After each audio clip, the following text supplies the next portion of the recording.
كما صليت على إبراهيم وعلى آل إبراهيم في العالمين إنك حميد مجيد. قال الله تبارك وتعالى في كلامه المجيد: أعوذ بالله من الشيطان الرجيم. بسم الله الرحمن الرحيم.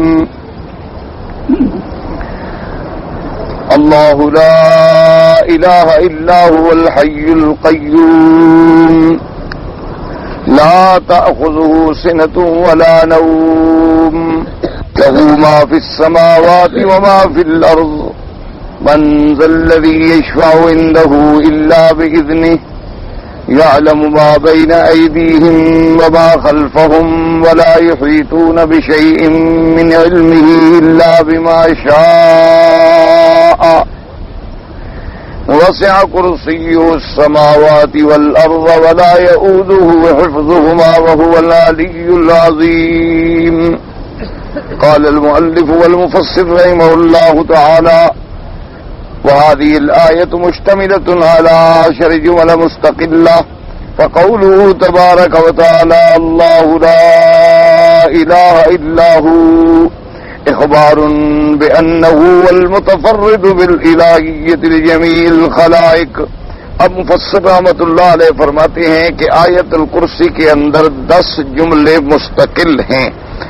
تو فرماتے ہیں کہ جیسے پہلا جملہ ہے اللہ لا الہ الا ہو، اس میں اللہ تبارک و تعالی نے خبر دی ہے کہ انہ المتفرد بالالہیت لجمیع الخلائق، کہ وہی ایک ذات ہے جو الہ ہے، جو الوہیت کی مستحق ہے. تمام مخلوقات کے لیے کوئی الہ نہیں مگر اللہ، کوئی قابل عبادت نہیں. الہ کا معنی ہوتا ہے معبود برحق، یعنی کوئی معبود برحق نہیں مگر اللہ تبارک و تعالی.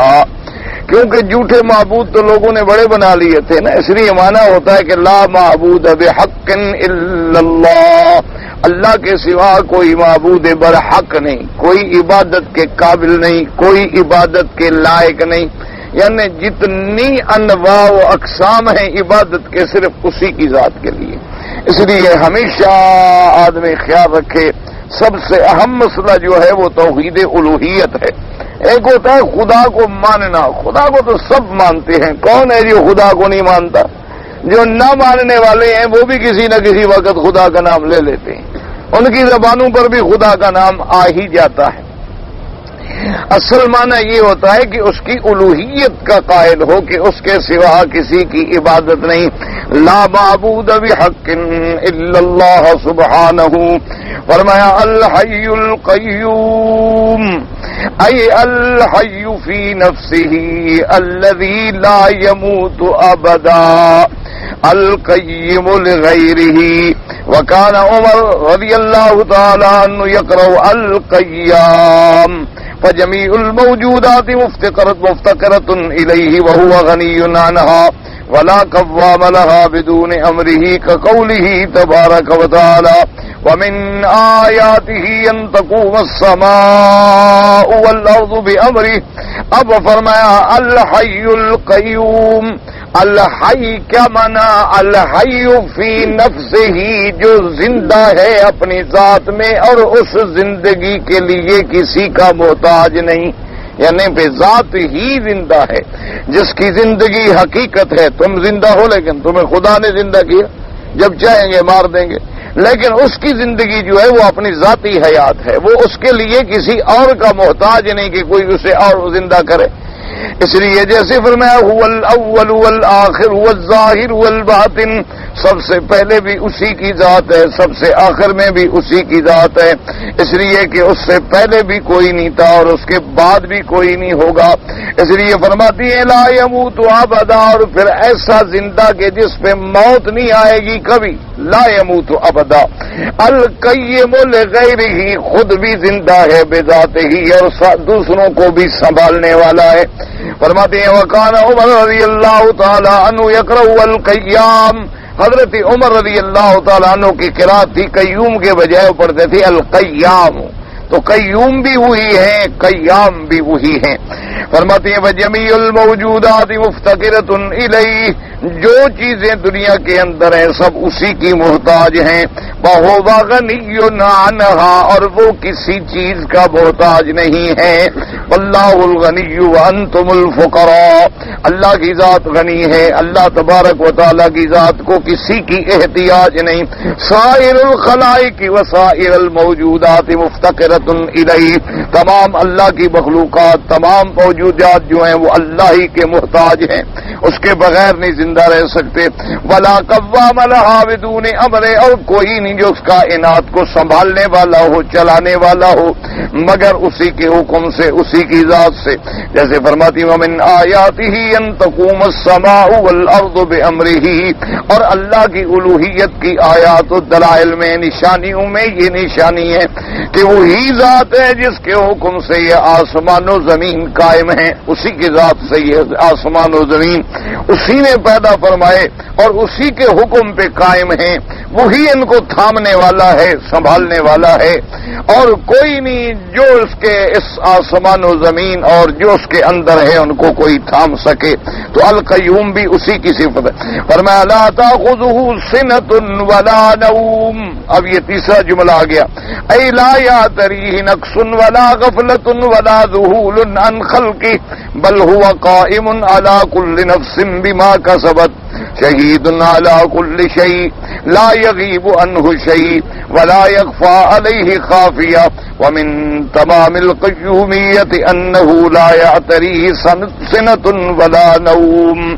اللہ نے فرمایا اس کی صفت ہے کہ لا تأخذہ سنۃ ولا نوم، یعنی اس کو کوئی نقص پیش نہیں آ سکتا، منزہ عن سائر صفات النقصان، اس کی ذات جو ہے تمام نقصان کی صفات سے پاک ہے، اور اللہ تبارک و تعالیٰ کی ذات پاک جو ہے متصف بسائر صفات الشان، وہ تمام شان و کمال و جلال کی صفات سے متصف ہے اور تمام صفات نقصان سے منزہ ہے، وہ غفلت سے بھی پاک ہے، وہ اپنے مخلوق کو بھول جانے سے بھی پاک ہے۔ بل ہوا قائم علی کل نفس بما کسبت، جو بندہ جو کچھ کر رہا ہے وہی ذات دیکھنے والی ہے، ہر چیز کے جاننے والی ہے۔ لا یغیب عنہ شیء، اللہ سے کوئی چیز غائب نہیں ہو سکتی، ولا یخفی علیہ خافیہ، نہ کوئی چیز اس سے چھپ سکتی ہے۔ ومن تمام القیومیت انہ لا یعتریہ سنۃ ولا نوم، اور وہ ایسی صفت قیوم کے ساتھ متصف ہے کہ ان کو اونگ بھی نہیں آتی اور نیند بھی نہیں آتی۔ وقوله تبارک و تعالی لا تأخذہ ولا تغلبہ سنۃ وہی الوسن والنعاس، یعنی اللہ تبارک و تعالی کو اونگ نہیں آتی، سینہ کہتے ہیں وسن نعاس، وسن نعاس مانا چھوٹی چھوٹی نیند، ایسے آدمی جیسے اونگتا ہے، غفلت کرتا ہے، اس سے بھی اللہ کی ذات جو ہے پاک اور منزہ ہے۔ وَلِهَذَا قَالَ وَلَا نَوْمٌ لِأَنَّهُ أَقْوَى مِنَ السِّنَةِ، اور نیند جو ہے وہ اونگ سے زیادہ شدید ہوتی ہے۔ اونگ تو ہوتی ہے نا، بیٹھے بیٹھے آدمی اونگ رہا ہے، بیٹھے بیٹھے آدمی اونگ رہا ہے، نیند تو بالکل غفلت میں چلا گیا، تو وہ دونوں سے پاک ہے۔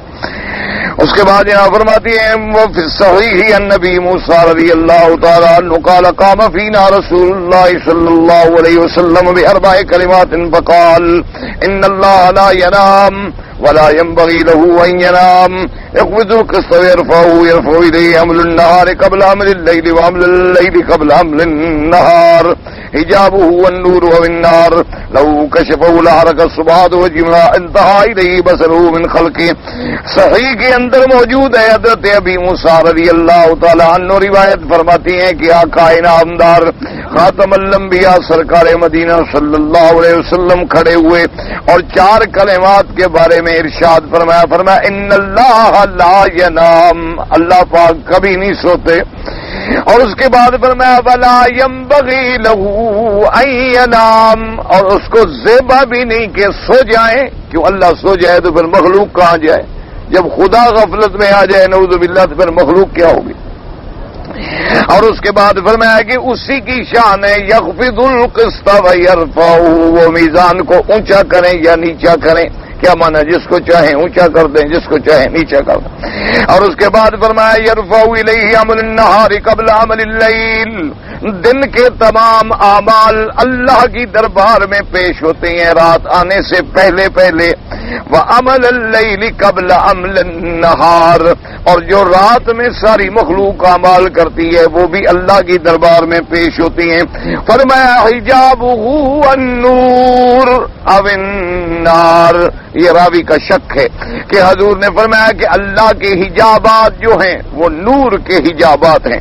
اگر اللہ لو کشفہ، اگر اللہ اپنے ان حجابات کو کھول دے تو اس کے چہرے کے اس تجلیات کی وجہ سے جہاں تک مخلوق میں نظر جائے گی وہاں تک سب کچھ جل جائے گا، کوئی برداشت نہیں کر سکے. کیونکہ اللہ تبارک و تعالیٰ کی رؤیت جو ہے وہ دنیا میں ممکن نہیں ہے کہ کوئی دیکھ سکے، بل اللہ اپنے اگر حجابات کو ہٹا دیں تو ساری مخلوق جہاں تک تجلی جائے جل کے راکھ ہو جائے. لیکن یاد رکھیں کہ انشاءاللہ اللہ کی رحمت سے قیامت میں مومنین کو رؤیت باری تعالی نصیب ہوگی، یعنی دنیا میں نصیب نہیں ہوتی. دنیا میں کوئی نہیں دیکھ سکتا. لا تدرکہ الابصار وہو یدرک الابصار کلھا، کوئی نظر نہیں جو اس کا احاطہ کر سکے. اور اسی طرح جیسے موسیٰ علیہ السلام نے عرض کیا تھا رب ارنی انظر الیک قال لن ترانی ولکن انظر الی الجبل. اللہ تبارک و تعالیٰ کی درگاہ میں موسیٰ علیہ السلام نے عرض کیا ہے میرے رب مجھے رؤیت نصیب فرما دیں جیسے کلام نصیب فرما دیا. اللہ نے فرمایا ولکن انظر الی الجبل فإن استقر مکانہ فسوف ترانی، کہ تم اس پہاڑ پہ نظر جماؤ، اگر یہ برداشت کر جاتا ہے نا پھر تم بھی شاید دیکھ سکو گے. فلما تجلی ربہ للجبل جعلہ دکا وخر موسیٰ صاعقا. اللہ نے جب اپنی تجلی ڈالی اس پہاڑ پہ تو پہاڑ ریزہ ریزہ ہو گیا. موسیٰ علیہ السلام بے ہوش ہو گئے. فلما افاق قال سبحانک تبت الیک. جب موسیٰ علیہ السلام ہوش میں آئے تو کہا مولا میں تیری طرف لوٹتا ہوں، میں توبہ کرتا ہوں کہ آئندہ میں ایسا سوال نہیں کروں گا جو میری حیثیت کے مقام کے مطابق نہ ہو. تو دنیا میں رؤیت باری تعالی جو ہے وہ ممکن نہیں ہے. کوئی آنکھ اپنے اللہ کو دنیا میں نہیں دیکھ سکتی، یہ یاد رکھیں. باقی قیامت والے دن اللہ تبارک و تعالی مومنین کو اپنی رؤیت نصیب فرمائیں گے. حضور صلی اللہ علیہ وسلم نے فرمایا انکم سترون ربکم ولا یضامون فی رؤیتہ. آپ نے فرمایا قیامت والے دن تم اپنے رب کی زیارت کرو گے اور اس کی زیارت میں کوئی شبہ بھی نہیں کرو گے، کوئی شک بھی نہیں کرو گے. فرمایا کما لا تضامون فی رؤیتہ البدر، جیسے کہ 14ویں کے چاند میں کوئی شبہ نہیں ہوتا. پہلی کا چاند تو کوئی دیکھ سکے گا، کوئی نہیں دیکھ سکے گا. کسی کی نظر تیز ہے، کسی کی نظر کمزور ہے، لیکن 14ویں کے چاند دیکھنے میں تو کوئی کسی کو شبہ نہیں ہوتا. فرمایا ایسے اللہ تمہیں اپنا دیدار کرائیں گے. اور خوش نصیب لوگ ہوں گے ماشاءاللہ جن کو روزانہ دیدار نصیب ہو، اور ایسے بھی ہوں گے جن کو مہینوں میں نصیب ہوگا. بہرحال مومنین کو رؤیت باری تعالی نصیب ہوگی قیامت میں، دنیا میں نہیں. اس کی وجہ یہ ہے یاد رکھیں کہ دنیا فانی ہے، انسان فانی، اعضاء فانی، قوا فانی، جسم فانی، بصر فانی، سمع فانی، سب فانی. تو یہ فانی چیزیں جو ہیں وہ باقی کی رؤیت نہیں کر سکتی. وہ باقی ہے، حی ہے، قیوم ہے.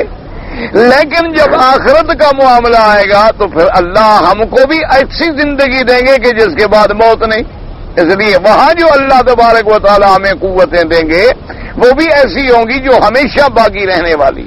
تو پھر اللہ تبارک و تعالی اپنے رؤیت کی توفیق بھی اپنی رحمت سے عطا فرمائیں گے. تو اس لیے ہمیشہ یاد رکھیں فرمایا اللہ تبارک و تعالیٰ کے حجابات جو ہیں وہ نور کی ہیں.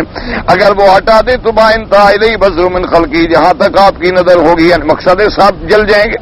وقال عبد الرزاق اخبرنا معمر قال اخبرني الحق بن ابان كما مولى ابن عباس في قوله تبارك وتعالى لا تأخذه سنة ولا نوم ان موسى علیہ السلام سأل الملائكة هل ينام الله عز وجل فهو الله تعالى إلى الملائكة وأمرهم أن يؤرقوه ثلاثا فلا يتركوه ينام ثم أتوه قارورتين فامسكهما ثم تركوه وعذروه أن يكسرهما قال فجعل ينسه ما في يده كل يد واحدة قال فجعل ينأس وينبه حتى نعس نعسة فضرب إحداهما بالأخرى وكسرهما قال معمر إنما هو مثل ضربه الله عز وجل يقول وكذلك السماوات والأرض في يده. وهكذا رواه ابن جرير عن الحسن بن يحيى عن عبد الرزاق وذكره من أخبار ابن إسرائيل وهو مما يعلم أن موسى ما يخفى عليه مثل هذا من أمر الله عز وجل أنه منزه عنه. وأغرب من هذا كل الحديث الذي رواه ابن جرير.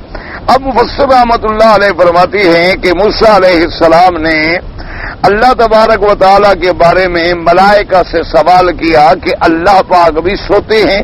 اللہ پاک نیند فرماتے ہیں؟ جب سوال کیا تو اللہ نے حکم دیا ملائکہ کو کہ موسیٰ علیہ السلام کو 3 راتوں تک جگائے رکھو، سونے نہ دو اس کو. تو ملائکہ نے حضرت موسیٰ علیہ السلام کو جگائے رکھا. جب 3 راتیں گزر گئیں اللہ نے حکم دیا کہ اب اس کو 2 شیشے کی بوتلیں پکڑا دو اور کہو کہ اللہ کا حکم ہے کہ ان کی حفاظت کرو، خبردار یہ ٹوٹنی نہیں چاہیے. اب 3 دن کے جاگے ہوئے تھے، ایک ہاتھ میں بوتل ہے، دوسرے ہاتھ میں بوتل ہے، اب کھڑے ہیں، نیند آتی ہے، خبردار ہو جاتے ہیں کہ کہیں اللہ کے حکم کی خلاف ورزی نہ ہو جائے. کرتے کرتے کرتے ناسن ایسا زور کا جھٹکا لگا کہ جناب شیشے سے شیشہ لگا، ٹوٹ گیا. تو اللہ تبارک و تعالیٰ نے یعنی انہیں ہدایت کی کہ موسیٰ علیہ السلام تم ان 2 بوتلوں کو نہیں سنبھال سکتے ہو، تو جس کے ہاتھ میں آسمان اور زمین ہے وہ خدا بھی سو جائے تو پھر اس کائنات کو کون سنبھالے؟ تو بہرحال مفسر رحمۃ اللہ علیہ فرماتے ہیں کہ یہ اسرائیلی روایات ہیں، اس کی حقیقت کچھ بھی نہیں ہے. اصل قدرتی بات یہ ہے کہ جتنی جھوٹی بات ہو نا لوگوں کو مزہ بڑا آتا ہے یہ قدرت، کیونکہ جھوٹ بنایا جاتا ہے نا. انہوں نے کہا کہ یہ بعید ترین بات ہے کہ اللہ کا پیغمبر، اللہ کا رسول، صاحب شریعت، صاحب تورات، اس کو اتنا پتہ بھی نہیں تھا کہ خدا نہیں سوتا. تو یہ کیسے ممکن ہو سکتا ہے کہ وہ فرشتوں سے پوچھے کہ خدا سوتا ہے کہ خدا نہیں سوتا ہے؟ اللہ کے رسول کو پتہ نہیں ہے، فرشتوں کو زیادہ علم ہو گیا ہے اس سے. نے کہا یہ بالکل ایسی روایت ہے، روایات اسرائیلیہ، بنو اسرائیلی کتابوں سے روایتیں لی گئی ہیں. اور یہ یہود بے بہبود جو ہے نا جی، یہ بڑے بدبخت ہیں. انہوں نے دنیا میں اللہ پاک معاف کرے، اللہ معاف کرے، اللہ معاف کرے، ساری کائنات کا اگر آپ مطالعہ کریں گے نا جی، بغیر کسی تعصب کے، بغیر کسی بغض کے، نظر انصاف سے، ساری دنیا میں سب سے خطرناک ترین گروہ اور اسلام کا سب سے بڑا دشمن جو ہے وہ یہود. اور یہ بات ہم نے نہیں کہی بلکہ قرآن خود فرماتا ہے لَتَجِدَنَّ أَشَدَّ النَّاسِ عَدَاوَةً لِلَّذِينَ آمَنُوا الْيَهُودَ. اللہ نے فرمایا کہ مومنین سے سب سے زیادہ عداوت کرنے والی اگر دنیا میں کوئی مخلوق ہے تو یہودی. اچھا خدا کی قدرت ہے، دنیا میں جب میرے آقا تشریف لائے ہیں سرکار مدینہ رحمت للعالمین صلی اللہ علیہ وعلی آلہ واصحابہ وسلم تسلیما کثیرا کثیرا، تو آپ جب تشریف لائے تو یہ دونوں جماعتیں موجود تھیں، نصرانی بھی موجود تھے اور یہودی بھی موجود تھے. اور یہ اسی زمانے سے، یعنی ویسے تو مسلمانوں کے دونوں دشمن ہیں، لیکن کچھ حالات ایسے ہیں قرآن میں بھی حدیث میں بھی جن سے یہ واضح ہوتا ہے کہ بنسبت یہود کے نصارہ جو ہیں وہ دشمنی میں کم رہے. یعنی اگر یہودیوں کے برابر دیکھا جائے کہ نصارہ جو تھے وہ زیادہ سے زیادہ اسلام کے قریب رہے. اچھا اور پھر اگر اعتقادات کو بھی ڈھونڈا جائے، غور کیا جائے، تو نصرانیوں کے اعتقادات جو ہیں وہ زیادہ قریب ہیں مسلمانوں کے. اور یہود جو ہیں یہ سب سے ازلی کٹر حاسد، دشمن، مکار اور ہر اعتقاد کے لحاظ سے مسلمانوں کے سب سے زیادہ دور ہیں اور مخالف. اب دیکھیں نا جی کہ عیسیٰ علیہ السلام کے بارے میں مسلمانوں کا عقیدہ ہے کہ عیسیٰ علیہ السلام اللہ کے رسول ہیں، بی بی مریم صدیقہ کے بیٹے ہیں، اللہ نے ان کو بغیر باپ کے پیدا فرمایا، اللہ نے ان کو اتنی بڑے معجزات عطا فرمائے، ان کو کتاب انجیل عطا فرمائی، یعنی ہم عیسیٰ علیہ السلام کی شان کے قائل ہیں. اچھا عیسائی نصرانی بھی قائل ہیں. فرق اتنا ہے کہ وہ ذرا محبت میں بڑھ گئے، جیسے ہماری برادری محبت میں بڑھ کے نبی کو خدا بنا دیتی ہے. نہ مانا یہ ہے کہ شان ہم بھی مانتے ہیں اور شان وہ بھی مانتے ہیں. فرق اتنا ہے کہ وہ محبت میں تجاوز کر گئے، غلو کر گئے، حد سے ذرا نکل گئے. انہوں نے کہا کہ عیسیٰ خدا کا بیٹا ہے، کسی نے کہا خود خدا ہے، لیکن بہرحال عیسیٰ علیہ السلام کی شان کے قائل ہیں.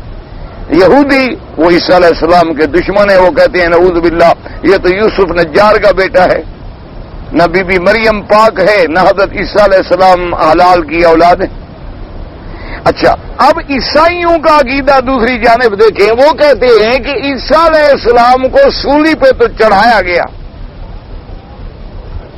سولی پہ چڑھایا گیا، لیکن پھر وہ زندہ ہو گئے اور زندہ ہونے کے بعد آسمانوں پہ اٹھایا گیا.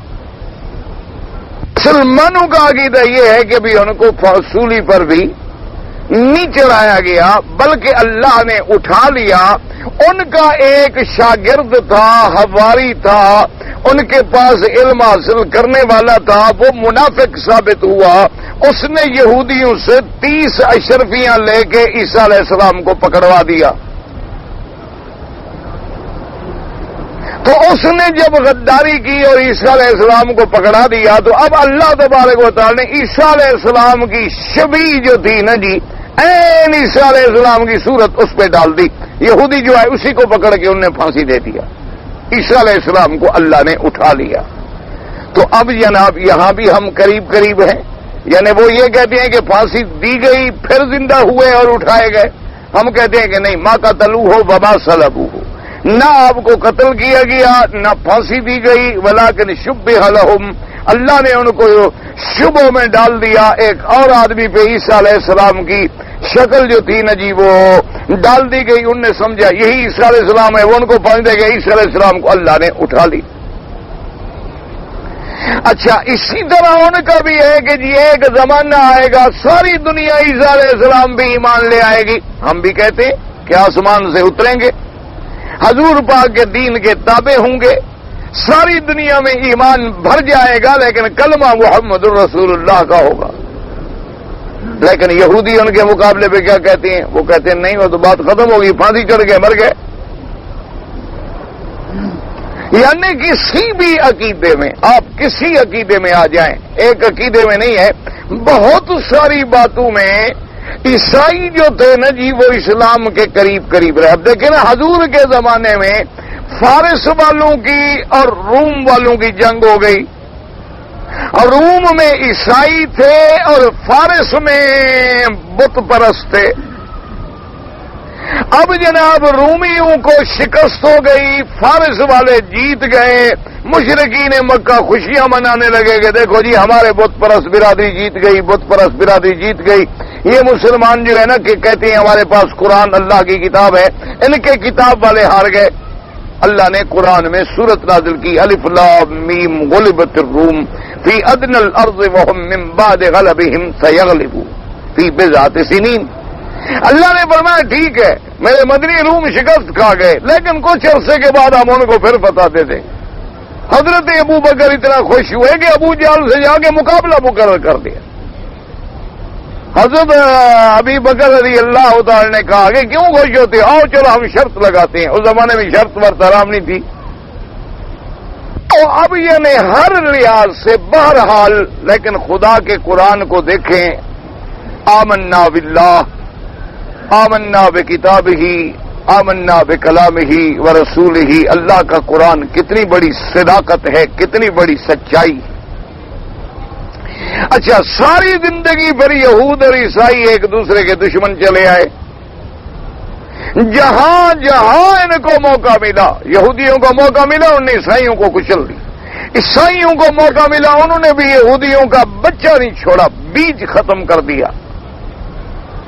اس کے بعد یہ ہمیشہ جیسے اللہ نے فرمایا نا کہ یہودی زندہ نہیں رہ سکتا الا بحبل من اللہ وحبل من الناس، یا تو اللہ کچھ عرصے کے لیے ان کو موقع دے دے زندہ رہنے کا، یا لوگوں کے پردے میں چھپ کے زندہ رہے کسی دوسرے کے سہارے پر، پھر شاید کچھ دن نکال لے۔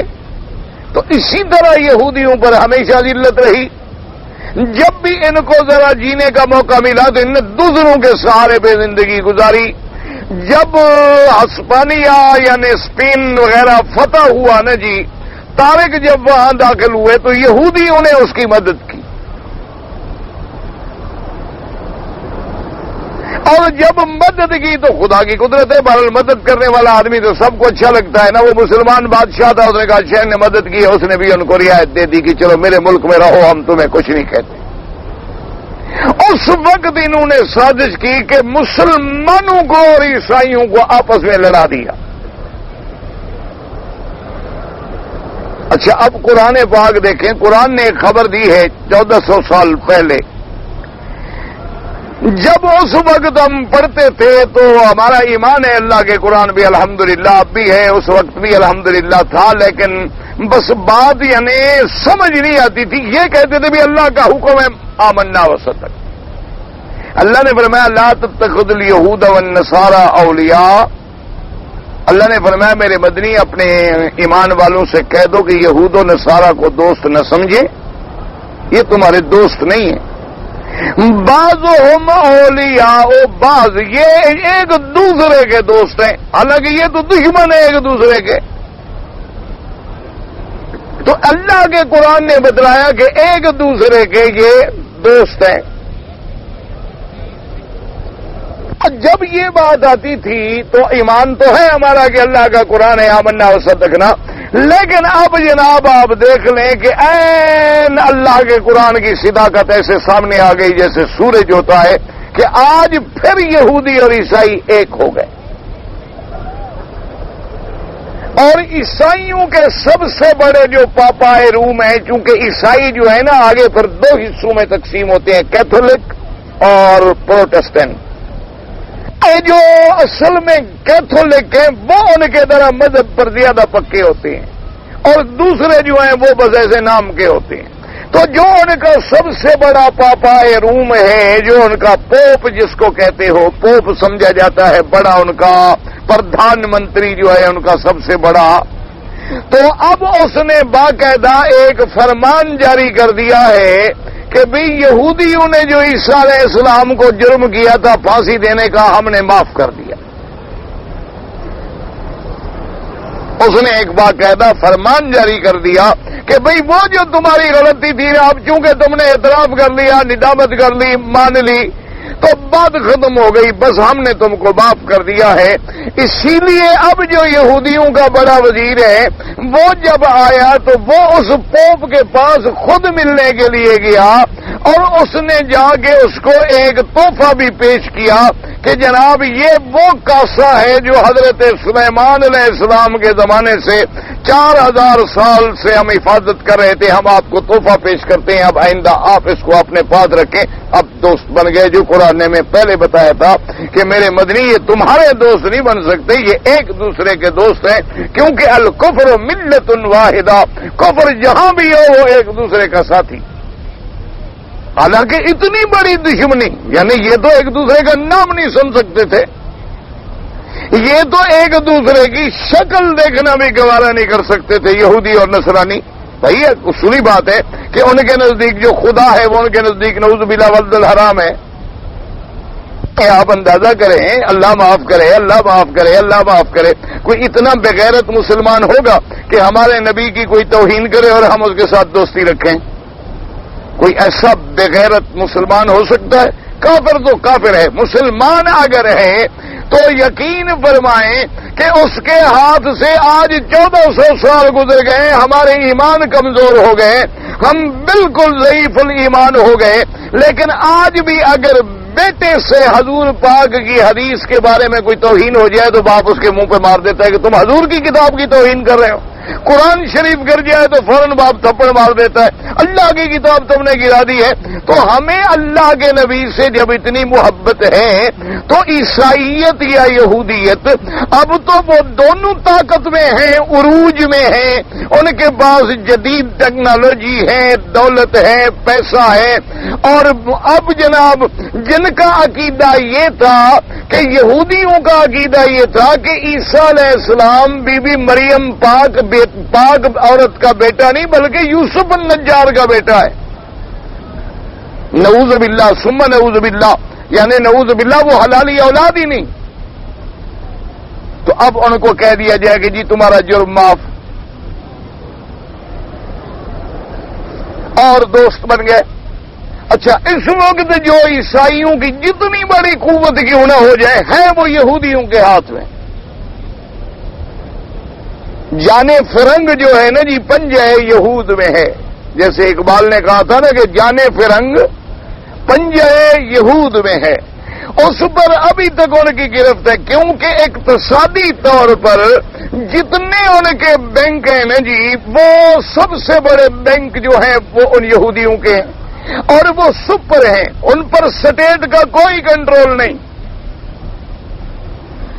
بلکہ وہ اسٹیٹ کو قرضہ دے کے کنٹرول کرتے ہیں. اب جب چاہیں جہاں چاہیں جس ملک کو چاہیں, نعوذ باللہ ثم نعوذ باللہ ثم نعوذ باللہ, یعنی اسباب کی حد تک جس ملک کو چاہیں شام کو اس کا جنازہ نکال دیں, اس کی کرنسی ختم کر دیں. اتنی دشمنیوں کے بعد آج وہ دوست کیسے بن گئے؟ قرآن نے ہمیں پہلے خبر دی تھی کہ بعضهم اولیاء بعضهم اولیاء بعض, کہ وہ جو ہیں ایک دوسرے کے دوست ہیں اور مسلمانوں کے مقابلے پہ سمجھ لو کہ ان کی جتنی دشمنیاں کیوں نہ ہوں لیکن مسلمانوں کے مقابلے پہ دوست ہیں. بوسنیا میں دیکھ لیں, کشمیر میں دیکھ لیں, شیشان میں دیکھ لیں, یعنی امن فوج جو بھیجتے ہیں اس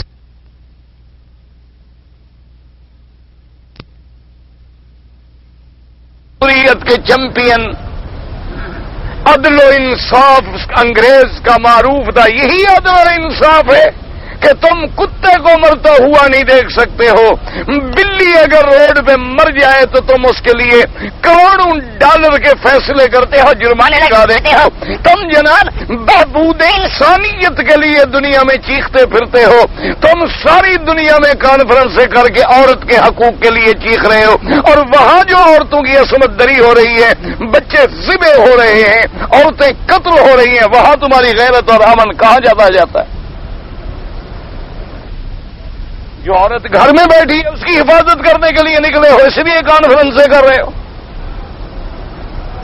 جو مر رہی ہے, قتل ہو رہی ہے, سڑکوں پہ پڑی ہے بیچاری,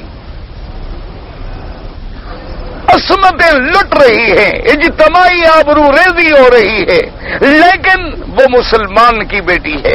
کافر کی بیٹی مرے تو ساری دنیا کو ہلا ڈالے, کہ 4 آدمی بھی مر جائیں تو یہ تو ملکوں کے دشمن بن جاتے ہیں. ان کے تو 4 آدمی بھی مر جائیں نا, ان کا کوئی کتا بھی مر جائے تو ملکوں کے خلاف بغاوت کے فیصلے کروا لیتے ہیں. ہمارے کروڑوں بھی مر جائیں تو ان کے کان میں جوں نہیں رینگتی. کیوں کہ مسلمان کا خون بہ رہا ہے, ان کو کیا تکلیف؟ وہ برداشت نہیں کر سکتے کہ کفر کے ملکوں کے اندر ایک اسلام کی ریاست قائم ہو کے ہمارے سینے پہ خنجر نہ بن جائے. اس لیے اللہ نے فرمایا کہ لا تتخذوا اليهود والنصارى. اے میرے نبی صلی اللہ علیہ وسلم, سرکار مدینہ کروڑوں صلاۃ و سلام ہوں آپ پہ, آپ خبردار کر دیں اپنی امت کو, کلمے پڑھنے والوں کو, کہ یہود و نصارہ تمہارے دوست نہیں ہیں. اب بعضهم اولیاء بعض, یہ آپس میں ایک دوسرے کے دوست ہیں. تم نے اگر دوستی رکھنی ہے تو مومنوں سے رکھو. ایمان والا جتنا بھی کیوں نہ گر جائے لیکن کلمے پڑھنے والا پھر بھی ایک دوسرے کا دوست ہے. والمؤمنون بعضهم اولیاء بعض, ایمان والے جو ہیں وہ ایک دوسرے کے دوست ہوتے ہیں. کافر کبھی مسلمان کا دوست نہیں ہو سکتا. اب دیکھا ہے نا جناب کہ جہاں جہاں موقع ملا آپ ایمان سے دیکھیں, ٹھنڈے دل سے غور کریں. یہود کو موقع ملا ہے, وہ تمہارے قبلہ اول مسجد اقصی کو توڑ رہا ہے. حنود کو موقع ملا تو بابری مسجد، کبھی متھرا میں مسجد، کبھی حیدرآباد میں مساجد. وجہ کیا ہے؟ وہ ایک ہے اندر سے. ان کو پتا ہے کہ جب تک یہ مسجدیں ہیں، جب تک یہ مدارس ہیں، اب ساری دنیا میں دیکھ لو اسلامی مدرسوں پہ عذاب آئے ہوئے ہیں کہ ان کو پتا ہے کہ جب تک یہ اسلام کے مدرسے قائم رہیں گے، جب تک یہ مولوی رہیں گے اس میں، ہر سال یہ کھیپ نکالتے رہیں گے کالا کالا رسول اللہ صلی اللہ علیہ وسلم پڑھنے کی، اور وہ ہمارے ساتھ ٹکراتے رہیں گے. لہذا ان کو بدنام کرو، ان کے حساب چیک کرو، ان کے معاملات چیک کرو. بھی حساب چیک کرنے والے کون ہیں؟ جو خود کروڑوں کے غبن کر رہے ہیں، جو خود لٹیرا ہو، ڈاکو آئے اور گھر والے کو کہے کہ مجھے حساب دو کہ تم نے اس سال کتنا کھایا ہے. بھئی حساب کرنے والا تو کوئی صاف دامن لے آؤ نا. جن لوگوں نے ایک ایک ٹھیکے میں، جن لوگوں نے ایک ایک لائسنس میں، ایک ایک پرمٹ میں، ایک ایک فیکٹری لگانے میں کروڑوں روپیہ ہضم کر دیا ہو، وہ مولوی کو آ کہتے ہیں جی آپ بتائیں آپ کا مدرسہ جو چلتا ہے آپ کو پیسے کون دیتا ہے؟ آپ کو پیسہ کدھر سے آتا ہے؟ یہ 200 طالب پڑھ رہا ہے، یہ کھا رہے ہیں، کہاں سے کھا رہے ہیں؟ وجہ کیا ہے کہ جب تنگ ہوں گے بیچارے کہیں گے چھوڑو یار، کون رات دن پریشانی بھوگتے، چھوڑو مدرسے بند کر دو. اور جب یہ بند ہو جائیں گے تو وہ فیکٹریاں دیکھیں نا جی، اب ایک فیکٹری ہے آپ کی کپڑا بنا رہی ہے، بند کر دو تو کپڑا نہیں آئے گا. یہ مساجد و مدارس جو ہے یہ دین کی فیکٹریاں ہیں، انڈسٹریاں ہیں، اس میں ڈھل ڈھل کے تو ایمان والا نکلتا ہے. اسی میں کوئی نکلے گا نا جو تیرے ممبر کو سنبھالے گا، تیری مسجد کو سنبھالے گا، بخاری مسلم کو سنبھالے گا، مشکات کو سنبھالے گا. کوئی آدمی حضور کی ختم نبوت پہ کام کرے گا، کوئی صداقت صدیق پہ کام کرے گا، کوئی تحفظ صحابہ پہ کام کرے گا، کوئی محمد مدنی کی حدیث کی حفاظت کرے گا، کوئی تفسیر کی حفاظت. لیکن جب وہ انڈسٹریاں بند ہو جائیں گی، جب ماؤں کی وہ آپ ان کو بانجھ کر دیں گے کہ اب کوئی عالم پیدا نہ کریں، تو پھر عالم کہاں سے نکلیں گے؟ اس لیے ہمیشہ یاد رکھیں یہ سب سے بڑی سازش جو ہے اسی کفر کی ہے، اور اللہ تبارک و تعالی ان کی سازشوں سے ہر مسلمان کو اور ہر مسلمان ملک کو محفوظ رکھے. لیکن بدقسمتی یہ ہے کہ آج مسلمان پھر وہی کردار ادا کر رہے ہیں جعفر از بنگال صادق از دکن. جیسے کہ کہا تھا نا کہ جعفر از بنگال و صادق از دکن، ننگ دین، ننگ ملت، ننگ وطن، کہ کلمے پڑھنے والا پیسوں کے لیے بکتا ہے اور مسلمانوں کو قتل کرتا ہے. انا للہ و انا الیہ راجعون. دعا کریں اب ہمارے پاس رونے کے سوا اور کوئی بس ہی نہیں، طاقت ہی نہیں، پلے ہی کچھ نہیں وہاں سوا اس کے کہ اللہ کے آگے ہوتے رہے. بہرحال یہ روایت جو ہے غلط ہے. میں نے اس لیے بات کی تھی کہ مفسر ابن کثیر نے فرمایا کہ یہ بات ناممکن ہے. کتنی بعید بات ہے کہ موسیٰ علیہ السلام کو خبر نہیں تھی کہ اللہ سوتا ہے کہ نہیں سوتا. جن ان کی صفت قرآن نے بیان کی کہ جب پوچھا گیا نا کہ خدا کی، تو انہوں نے کہا کہ لا یضل ربی ولا ینسا، میرا رب وہ ہے جو کبھی بہکتا بھی نہیں، کبھی بھولتا بھی نہیں. تو موسیٰ علیہ السلام کیسے پوچھیں فرشتوں سے کہ جناب اللہ بھی یہاں سوتے ہیں کہ نہیں سوتے؟ پھر اللہ نے کہا ان کو بوتلیں پکڑا دو، 3 رات جگاتے رہو. اچھی موسیٰ علیہ السلام کو تو نعوذ باللہ تفتیش شروع ہو گئی. آج کل سب سے بڑی سزا تو یہی ہے نا کہ کسی کو سونے نہ دو. اللہ نے اپنے نبی کے لیے اچھی تجویز پیش فرما دی. تو یہ روایت ہی غلط ہے. تو اس لیے میں نے کہا تھا کہ جھوٹی روایتیں جو ہے نا لوگوں کو بڑے قصے، جب جھوٹ کے قصہ کوئی مولوی سنائے نا کہتے ہیں یہ مولوی ماشاءاللہ بڑا علم والا ہے. ایسے بس گھڑتا جائے اپنی طرف سے کہ فلاں پیر صاحب بیٹھے تھے اور گوشت کھا لیا اور مرغے کی ہڈیاں پڑی تھیں، بس پیر صاحب کو جو ہے تو کہا کم بےدن اللہ، تو مرغا کھڑا ہو گیا، اذان دینے لگ گیا. اب لوگ کہیں گے سبحان اللہ، کہ جی پیر پہنچا ہے.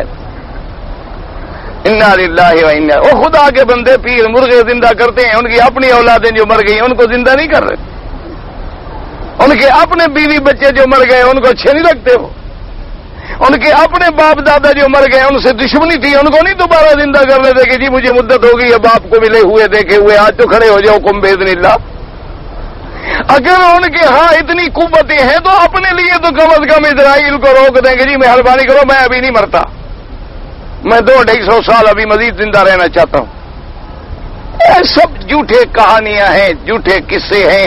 ساری دنیا کو کہو نا جی کعبہ شریف، اچھا ایک دن یہاں بیٹھے بیٹھے جھوٹ ایک گھڑ لو نا جی کہ کعبہ شریف میں مکے میں ایک ایسی جگہ ہے، ایک ایسی زیارت ہے، بس میں بتاتا نہیں وہ ساری دنیا آ جائے گا، مہربانی کریں ضرور بتائیں۔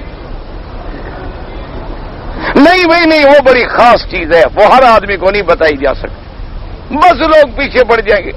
اتنا بھی نہیں سوچیں گے بھی جب خدا نے ہمیں اپنا گھر دکھا دیا اس سے بڑی زیارت کیا ہو سکتی؟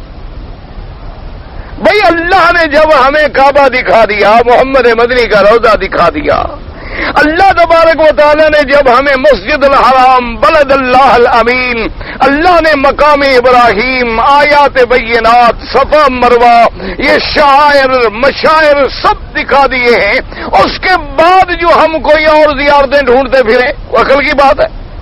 ہوگی تو ہوگی، نہیں ہوگی تو نہیں، کہیں گے نہیں جی نہیں، دیکھا نا جی یہ اللہ والوں کو راز کا پتہ ہوتا ہے۔ کوئی خاص زیارت ہے ضرور، قرآن میں بھی نہیں ہے، حدیث میں نہیں، بلکہ پیروں نے چھپائی ہوئی۔ میرے پاس ایک آدمی ایک دفعہ آ گیا، کہتا ہے جی کہ میں آپ سے ایک بات کرتا ہوں، میں کہی فرمائیے۔ کہتا ہے کہ یہاں میں نے حضرت علی رضی اللہ تعالی عنہ کا پیر دیکھا ہے، حضرت علی رضی اللہ عنہ کا پیر شریف ہے، آپ زیارت کریں گے؟ میں نے کہا جی بالکل کریں، حضرت علی کا پیر مل جائے تو ہم تو چوم بھی لیں گے، تم تو زیارت کرتے ہو چلی صرف۔ مجھے لے گیا وہ صفا مروہ کی طرف، ایک پتھر پہ ایسے کچھ نشان تھا، اچھا آگے کچھ اس کے پھر ایسے ایسے لہریں تھی، کہتے جی یہ حضرت علی کا پاؤں ہے، یہاں پاؤں رکھا تھا اور یہاں سے یہ نہر جاری ہو گئی۔ میں نے کہا ٹھیک ہے ابھی ماشاء اللہ۔ میں نے کہا بھائی کمال ہے یار، اللہ نے یہ راز تم پہ کھولا ہے اور کسی کو آج تک پتہ نہیں چلا ہوگا۔ بس جی ہمیں علی سے محبت ہے، یا علی کو ماننے والے کہاں ہیں؟ میں نے کہا تمہیں پتہ ہے کہ یہ پتھر یونان میں بن کے آیا ہے اور مصنوعی فیکٹری کا بنا ہوا ہے، وہاں حضرت علی کام کرتے تھے۔ اور نے کہا کوئی عقل کے اندھے، عقل سے کام لو، یہ تو اصلی پتھر بھی نہیں ہے بے وقوف۔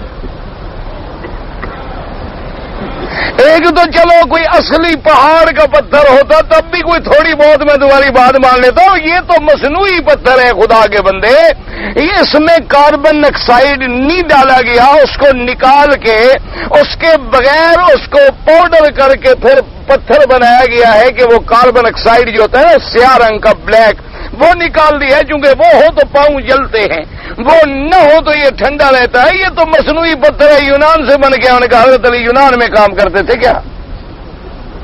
وہ تو فیکٹریاں بھی ابھی لگی ہیں، میرے خیال میں کو 20 سال 30 سال بھی نہیں لگے، حضرت علی کی وفات کو 1200 سال ہو گئے۔ کہتے اچھا جی یہ یہاں بنتا ہے؟ میں نے کہا جی بالکل بنتا۔ کہتے کمال ہے، مجھے تو فلاں نے کہا تھا کہ حضرت علی کا پاؤں، میں نے کہا اس نے بھی جھوٹ بولا تھا اور آگے تم نے بھی ماشاءاللہ جھوٹ کو اچھا پھیلایا ہے۔ تو اب دیکھیں گے، اچھا ایک دفعہ ہم وہ آپ نے اب بھی نہیں بھی دیکھا ہوگا، مکے میں رہنے والوں نے غار ثور کی طرف سے ہم آ رہے تھے، تو ایک آدمی ہمارا اپنے ملک کا اپنی برادری کا آدمی، یہ مسئلے سب ہماری برادری میں ہیں زیادہ ماشاءاللہ، وہ اس نے کہا کہ حضرت یہ گاڑی والے سے کہیں کہ گاڑی ایسا چلائے، آج میں آپ کو ایک خاص چیز دکھاتا ہوں۔ میں نے کہا جی وہ کیا ہے؟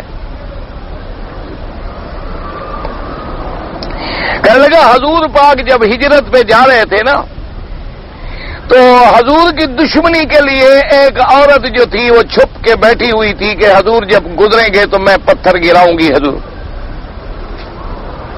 اللہ نے اس کو وہی پتھر کی عورت بنا دیا، وہ پتھر بن گئی۔ تو وہ ابھی تک جناب وہ عورت کا بت جو ہے کھڑا ہوا ہے جو حضور کی دشمنی کا، وہ میں آپ کو دکھانا چاہتا ہوں۔ میں نے کہا ابھی ٹھیک ہے۔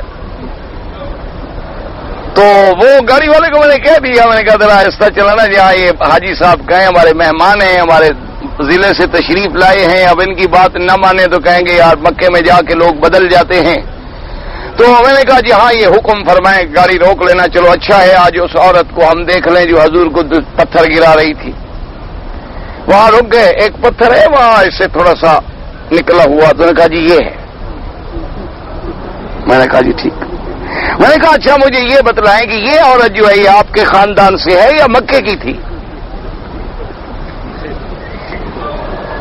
تو جی کیا مطلب؟ میں نے کہا آخر اس کا آپ کو جو پتہ چل گیا. اور دوسری بات یہ ہے کہ میرا نبی جب ہجرت میں تشریف لے گئے غار ثور میں تو اس عورت کو حضور کی ہجرت کا پہلے پتہ چل گیا. یہ بدبخت آ گئی یہاں چھپ کے بیٹھ گئی کہ نبی گزرے گا میں پتھر گراؤں گی. اس ہجرت کا تو کسی کو پتہ ہی نہیں چلا. حضور باغ تشریف لے گئے. بعد میں سارے مکے والے ڈھونڈتے رہے, بھاگتے رہے, دوڑتے رہے. حضور غار میں تشریف فرما ہوئے. اللہ نے حضور کے پردے کے لیے وہاں پر باقاعدہ مکڑی کا جالا تنوا دیا. حضور صلی اللہ علیہ وسلم کو محفوظ رکھا. پہاڑ پہ پھرتے رہے کافر, اوپر کھڑے رہے لیکن غار کے اندر نہ جا سکے. اور حضور جب اپنے گھر سے تشریف لے گئے تو باہر کافروں نے گھیرا ڈالا ہوا تھا. حضور نے مٹی اٹھائی, اس پہ پڑا اور فرمایا شاہت الوجوہ شاہت الوجوہ, تم کافروں کے چہرے اللہ جلا ڈالے, اللہ تمہیں اندھا کر دے. ان سب کے آنکھوں میں مٹی پڑ گئی اور حضور اندر سے خیریت سے تشریف لے گئے. کسی کو پتہ نہ چلا. اس عورت کو پہلے پتہ تھا کہ کل رات حضور نے جانا ہے.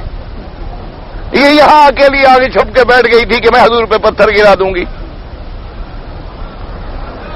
کہتا ہے جی کچھ کچھ بات آپ کی بھی سمجھ تو آتی ہے. میں نے کہا نہیں میری بات نہ سمجھے, مجھے یہ بتاؤ حضور چڑھے کہاں سے تھے؟ جی راستہ سو ادھر سے ہے. تو میں نے کہا یہ ادھر بدبخت کیوں بیٹھی ہوئی تھی؟ حضور نے تو ادھر سے گزرنا تھا.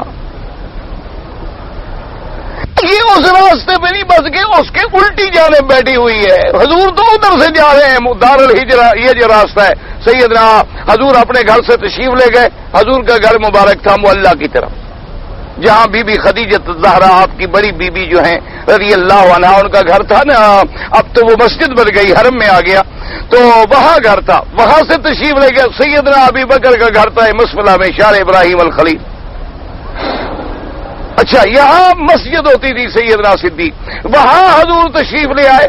وہاں سے حضور چلے تو یہ مسفلہ والا مسیال کا راستہ لے کے حضور صلی اللہ علیہ وسلم یہ جو اب اندر سے کدائی سے راستہ جاتا ہے مخطط دار الحجرت کو, یہ راستہ میرے پاک نبی نے اختیار فرمایا اور غار ثور میں پہنچ گئے. تو یہ تم نے کہاں سے نکال لیا؟ کسی کتاب میں ہے, قرآن میں ہے.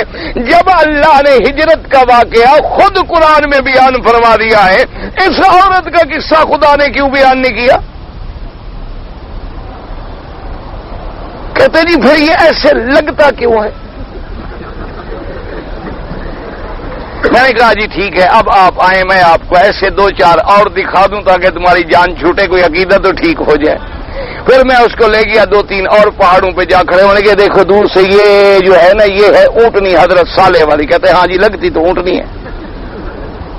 اور میں نے کہا اللہ کے بندے جو دماغ میں بٹھا دو نا وہی لگتا ہے. کوئی کہتا ہے چاند میں عورت چرخا کاٹ رہی ہے. چرخا کاٹ دیکھا ہے, ملی تھی ان کو بوڑھی, وہاں سے کپاس بھیج رہی ہے ان کو. کوئی کہتا ہے نہیں میرا تو ڈیڈی ہے اس کے اندر.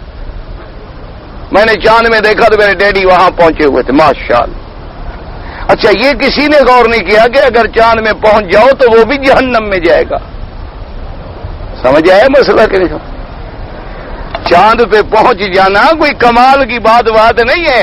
حضور نے فرمایا آیاتان من آیات اللہ لا یکسفان لموت احد ولا لحیات احد.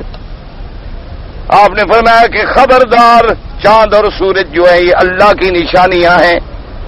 یہ جب گرہن لگتی ہے تو کسی کی موت کے لیے نہیں, کسی کی حیات کے لیے نہیں, بل ان اللہ یخوف بہما عبادہ.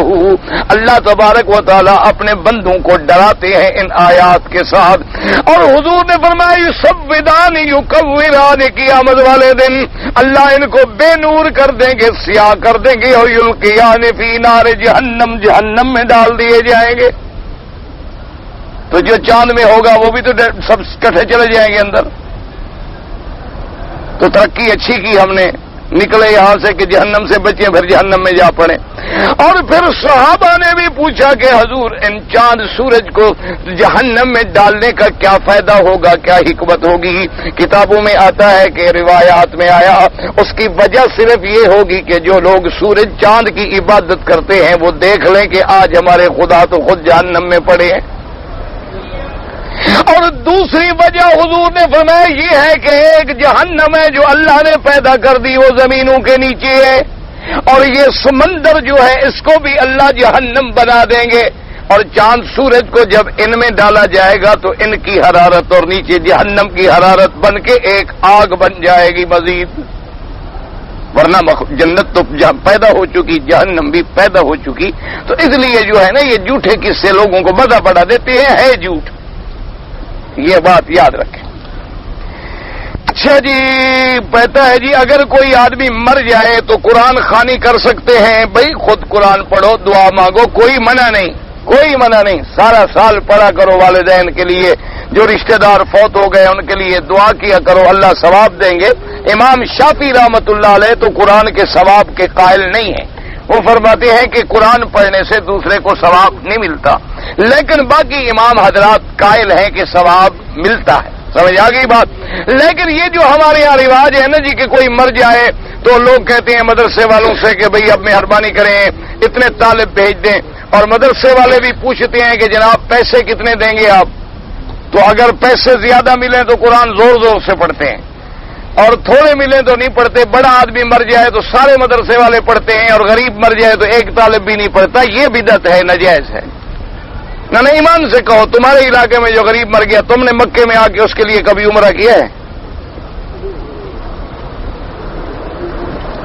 تم نے اس کے لیے کبھی قرآن کی 2 آیتیں بھی پڑھی ہیں؟ تم بھی تو وہی اپنا باپ دادا اور اپنا چاچا ماما نانا آگا پیچھا کو بڑا اس کے لیے کر رہے ہو۔ تو اس لیے بہرحال قرآن پڑھو، ثواب پہنچاؤ، دعا کرو، لیکن یہ کرائے پہ پڑھانا ناجائز ہے۔ اچھا جی، عمرہ کر سکتے ہیں، اگر کسی نے وصیت کی ہے تو کر لیں، ورنہ خود عمرہ کریں، ان کے لیے دعا کر دیں۔ کھانے کو سامنے رکھ کر جو فاتحہ دیتے ہیں تو اچھا، اگر مسلم تو یہ تو خود سامنے ہے نا، کہ کھانا سامنے نہ ہو تو کیا حلق سے آواز مولوی کی نہیں نکلتی کیا؟ سب بدعت ہے، سب کاروبار ہے۔ مولوی کو تم جو مفت میں نہیں کھلاتے ہو تو اس نے بھی تو کوئی پیٹ پالنے کا بہانہ کرنا ہے نا۔ کھانا ہمارا ہے، ثواب کی کنجی مولوی کی جیب میں ہے، یہ عجیب بات۔ مجھے تو آج تک یہ الٹی منطق سمجھ نہیں آئی، بھی ہم دیگیں پکائیں، پلاؤ پکائیں، زردے پکائیں، مولوی صاحب کو بلاؤ، کیوں جی؟ او جی کھانا شروع نہ کرنا، ثواب نہیں ہوگا، مردے کو نہیں پہنچے گا، پتہ نہیں مولوی لے کے خود قبر میں جاتا ہے پہنچانے، کون ثواب پہنچاتا ہے؟ جب اللہ پہنچاتا ہے تو پھر یہ ختم صغیر ختم کبیر پر پلیٹ آگے پلیٹ پیچھے، اس کا کیا تعلق ہے؟ سب بدعت ہے، ناجائز ہے، بالکل ناجائز ہے، اور گھڑی ہوئی بدعتیں ہیں، اور بدعت جو ہے گمراہی ہوتی ہے۔ اچھا جی، یہ مجھے نہیں سمجھ آیا، یہ کیا لکھا ہے؟ تم نے پڑھا نہیں جاتا؟ کون سے صحابی تھے جنہوں نے مصر فتح کیا تھا؟ کیوں کوئی آپ نے معمہ حل کرنا ہے، پیسے دینے ہیں؟ اس نے معمہ حل کرنا ہے، اس سے پوچھو، میں کیوں بتلا دوں؟ ویسے عمرو بن عاص تھے، یاد ہے؟ یہ پڑھتے ہیں نا اخباروں میں کہ بھی انعامی مقابلے پھر آ جاتے ہیں مولوی کے پاس پوچھنے کے، پیسے یہ خود لیتے ہیں، مسئلہ مجھ سے پوچھتے ہیں، مفت کا مولوی ملا ہوا ہے انہیں۔ اچھا جی بھائی، بعض مسئلے ایسے ہوتے ہیں، عورتیں ہوں تو نہیں بتا سکتا میں۔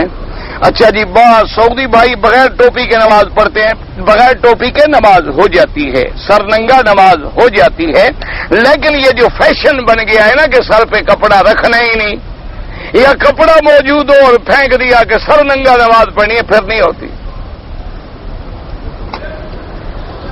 ایک صاحب نے دوسری شادی کی، دوسری بیوی کے ساتھ پہلے خامد کی لڑکی ہے، اس کا لڑکا اس سے شادی کر سکتا تو اس کی تو وہ کچھ نہیں لگتی نا، کیوں نہیں کر سکتا؟ اور کوئی رشتہ نہ ہو تو پھر کوئی منع نہیں۔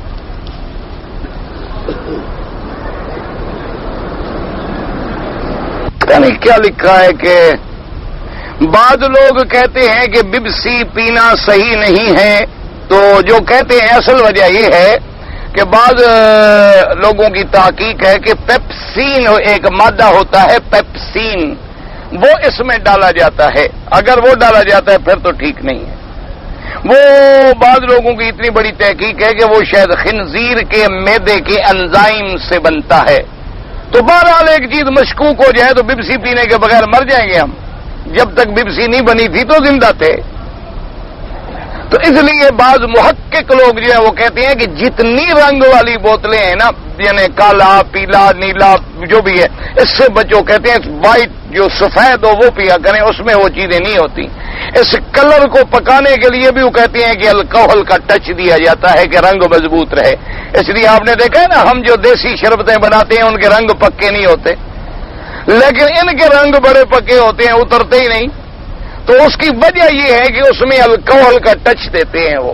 تو اس لیے علماء کہتے ہیں کہ کوشش کریں ایسی چیزوں سے بچنے کی. باقی اللہ جانے، مجھے تحقیق نہیں ہے، کیونکہ نہ میرے پاس کوئی بیوریج کی کمپنی ہے، نہ مجھے پتا ہے کہ کیا کیا بلا ہے اس میں. کوئی شخص حج کرے، حج کی بکری آن کے بجائے پاکستان میں دے دے تو حج بھی وہی کر لے. حج یہاں کرے، بکری وہاں دے دے. حج یہاں کرے، بکری بھی یہاں دے. میں مسجد عائشہ سے احرام باندھ کے آیا عمرے پہ. عصر کی نماز ہو رہی تھی، میں نماز میں مل گیا. نماز کے بعد میں نے طواف کیا، پھر 2 رکعت پڑھے، پھر صفا مروہ دوڑا. کوئی حرج نہیں، کوئی ایسی بات نہیں. لیکن احناف کے نزدیک بہتر ہوتا ہے کہ 2 رکعت آپ مغرب کے بعد پڑھتے ہیں. اگر پہلے پڑھ لی ہیں تو کیا ہو گیا، کچھ نہیں ہوتا. جی میرا بال کٹوانے کا ارادہ ہے، لیکن میں نے سوچا ہے کہ عمرہ کیوں نہ کر لوں. عمرہ کر کے بال کٹوا لوں گا، مجھے ثواب ہوگا. بالکل ہوگا. بلکہ حضرت عبداللہ ابن زبیر اور حضرت عبداللہ ابن عمر کے بارے میں آتا ہے رضی اللہ عنہما کہ وہ جب بال بڑے ہوتے تو عمرے پہ چلے جاتے کہ چلو بھی عمرہ بھی کر لیں گے، بال بھی کٹوا لیں گے. توحید پتہ نہیں ہم میں سارا جہاں ہمارا، خدا ہمارا. اقبال کا شعر ہے، مجھے کیا پتا کو قرآن حدیث کی بات ہے کیا، مجھے کیا پتا اس کا. جیسے تم نے لکھا ہے تو اقبال تو اگر زندہ ہوتا تو ویسے مر جاتا وہ بیچارہ. جیسے تم نے شعر لکھا ہے نا، توحید ہستی ہم ہیں، سارا جہاں ہمارا، ہم کافروں کے کافر، کافر خدا ہمارا. اقبال زندہ ہوتا نا وہ تمہارا شعر پڑھ کے مر جاتا غریب. یہ اس طرح شعر ہی نہیں ہے اللہ کے بندے، تم نے غلط لکھا ہوا. میرے پاس ہے سورہ یاسین، میں یاد کر رہا ہوں. اگر وضو نہ ہو تو بغیر وضو کے یاد پڑھ سکتا ہوں. پڑھ سکتے ہو، ہاتھ نہ لگاؤ کتاب کو یا قرآن کو، یاد کرتے رہو، پڑھتے رہو. قرآن شریف کی کسی آیت کے اعداد نکال سکتے ہیں؟ بالکل نہیں. نہ نبی پاک نے بتلایا، نہ صحابہ نے بتلایا. یہ تو علم الاعداد صحیح بھی نہیں. مقام ملتزم کے علاوہ خانہ کعبہ کو کسی دوسری جگہ بھی سینہ لگا سکتے ہیں، سنت کے خلاف ہے. کوئی اب اتنی بدی کیا کریں، لے گئی ہے مجھ سے، میں انہیں بھی نہیں دیتے. ماں باپ سے علیحدہ ہو جاؤ، پھر بھی ساتھ رکھو، بہت مشکل ہے. اگر بیوی 6 ماہ سے زیادہ بعد گھر اطلاق ہو جاتی ہے. بیوی اگر 6 مہینے سے والدین کے گھر میں زیادہ رہے، طلاق شلاق نہیں ہوتی، نکاح پکا ہے، فکر نہ کرو، باقی سلو کرو. بیوی کہتی ہے علیحدہ رکھو تو کوئی نہیں، اس کو علیحدہ اگر ہمت ہے توفیق ہے تو علیحدہ جگہ لے لو. کیسٹ سنے اور سجدہ تلاوت نہیں دینا ہوتا. وطر 3 رکعت ہیں اور اس میں تشہد پڑھ سکتے ہیں یا نہیں؟ بالکل 2 رکعت پڑھ کے بیٹھیں گے، تشہد پڑھ کے کھڑے ہوں گے، پھر تیسری رکعت، پھر آخر میں تشہد پڑھیں گے. حنفیہ کے نزدیک 3 رکعت ملا کے پڑھنی ہے جیسے مغرب پڑھی جاتی ہے. باقی اہل حدیث علماء کے نزدیک 2 رکعت پڑھ کے سلام پھیر کے پھر 1 رکعت علیحدہ پڑھیں. اگر مسجد میں جماعت ہو جائے تو اسی جگہ دوسری جماعت بالکل نہ کریں. ہم میاں بیوی پاکستان سے آئے اور سامان ہمارا جو تھا وہ جہاز میں چلا گیا، اس لیے ہم احرام نہ باندھ سکے اور پھر جدے میں آ کے ہم نے احرام باندھا. آپ عمرہ کرنے آ رہے تھے تو سامان ان کو کیوں دے دیا؟ تو تم عمرہ کرنے کے لیے رہے تھے، عمرے والی چیز تو ان کو دے دی، باقی تمہارے پاس کیا تھا؟ سگریٹ کی ڈبی. کے بندے کہ وہ احرام سامان میں چلا گیا، چلا گیا کیا مانا؟ احرام کی کوئی ضرورت نہیں تھی. عورت کے لیے تو جو کپڑے پہنے ہوئی تھی وہی ہے، صرف اس نے لبیک اللہم لبیک پڑھنا تھا. باقی مرد کے پاس بھی کپڑے نہ ہوں تو مسئلہ سمجھ لیں کہ جہاز میں بیٹھے بیٹھے وضو بھی نہ کرو، غسل بھی نہ کرو، نفل بھی نہ پڑھو، قمیض بنیان اتار دو، شلوار میں بیٹھے رہو، لبیک اللہم لبیک لبیک لا شریک لک لبیک، میقات سے نیت کر لو، جب جدے اترو تو چادر باندھ لو، بات ختم ہو گئی۔ اب دم ادا کرو، ایک اپنی طرف سے، ایک بیوی کی طرف سے۔ میں قرض دار ہوں، قرض دار یہ کاف کعبے والا نہیں ہوتا، نقطے دو نقطے والا ہوتا ہے قرض دار۔ تو بہرحال اللہ قرضہ اتارے، استغفار پڑھا کرو، رات کو سورت واقعہ پڑھا کرو۔ اگر مغرب سے پہلے اذان کے بعد 2 رکعت پڑھیں بالکل جائز ہے۔ جوتی پہن کر نماز پڑھیں، اگر جوتی پاک ہے تو جائز ہے، ناپاک ہے تو ناجائز ہے، سیدھی سی بات ہے۔ کپڑا پاک ہے تو نماز جائز ہے، پلید ہے تو جائز نہیں، یہی جوتی کا مسئلہ ہے۔ اگر پاک ہے تو جائز ہے، ناپاک ہے تو ناجائز ہے۔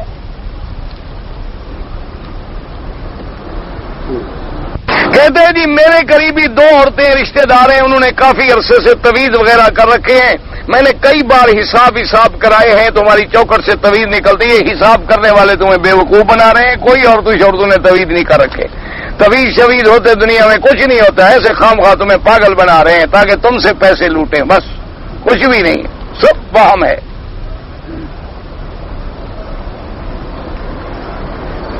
میرا ایک پڑوسی ہے اور میرا رشتہ دار بھی ہے، میرے کو زیادہ تنگ کرتا ہے، اللہ ہدایت دے، اور میں کیا کر سکتا ہوں، دعا ہی کر سکتا ہوں نا۔ میرے میں ایک مکان نیا بن رہا ہے، مالک نے کہا کہ بھی بکری ذبح کر کے مندی بنوا کے مزدوروں کو کھلاؤ، تو اس نے ٹھیک کیا، اس میں کیا بات ہے کہ وہ بیچارہ اپنے مزدوروں کو بھی گوشت نہ کھلائے، اس میں کون سا شرک آ گیا تھا؟ کوئی مکان کے لیے وہاں کوئی پیر کی قبر تھوڑی تھی، اس نے تو کہا مکان بن رہا ہے، عربی آدمی ہے، ابھی پہلے مزدوروں کے لیے اچھا کھانا بنواؤ، مندی بناؤ، ان کو کھلاؤ تاکہ پھر ہم کام شروع کریں، تو کوئی بات، یہ تو کوئی مسئلہ نہیں۔ دم پڑ گیا، حج کیا، مدینے گیا، پاکستان میں بن رہا ہے، اس میں دم ابھی، اگر کسی پہ 1 سال سے دم پڑ گیا ہے، جب اللہ توفیق دے ادا کرے۔ بے روزگار ہوں تو آپ سورت واقعہ پڑھ کے دعا مانگا کریں۔ قضائے عمری جو ہے نا، اصل توبہ کریں، توبہ سے بڑا علاج کوئی نہیں، توبہ سے اللہ گناہ معاف کر دیں گے، باقی جتنا ہمت ہو سکے قضا کر لیں نمازیں۔ میں اپنے گاؤں میں تھا تو بدعات کے کام میں بڑا تھا، اس حالت میں میں نے فوت شدہ بزرگ سے باہر گاؤں جانے کے لیے منت مانگا تھا، اس کی ادائیگی ضروری ہے، کیونکہ توحید کا معنی سمجھ میں آ گیا ہے، ان باتوں کو حرام سمجھتا ہوں، مجھے سمجھ نہیں آیا، فوت شدہ بزرگ سے باہر گاؤں جانے کے لیے پتہ نہیں کیا مقصد، آپ مجھے مل کے بات سمجھائیں، مجھے سمجھ نہیں آئی بات۔ میں نے بیوی کو غصے میں طلاق دی ہے، تو محبت میں بھی کوئی طلاق دیتا ہے؟ جو بھی دے گا غصے میں ہی دے گا، غصے میں ہو جاتی ہے۔ بہرحال اپنے علاقے کے عالم سے یا دارالافتاء سے فتویٰ حاصل کریں۔ کسی نے میرے بھائی پہ جادو کر دیا ہے تو آیت الکرسی، سورت فاتحہ اور آخری صورتیں جو ہیں وہ پڑھ کے صبح و شام دم کرو، پلاؤ، زمزم پہ اللہ پاک شفا دیں گے۔ عرفات سے ہم سورج غروب ہونے کے بعد نکلے، لیکن چلتے چلتے مزدلفہ میں ہم لیٹ پہنچے، صبح ہو گئی، کوئی دم نہیں۔ بچے کی چچا زاد بھائی کی بیٹی سے شادی کرنا بالکل ٹھیک ہے، کوئی منع نہیں۔ طواف وداع کے بعد اگر موقع ملے تو حرم میں نماز پڑھ سکتے ہیں، بالکل پڑھ سکتے ہیں، واللہ تعالی عالم علمہ وتم اللہم صلی علی سیدنا محمد وعلی آل سیدنا محمد کما صلیت علی ابراہیم وعلی آل ابراہیم فی العالمین انک حمید مجید۔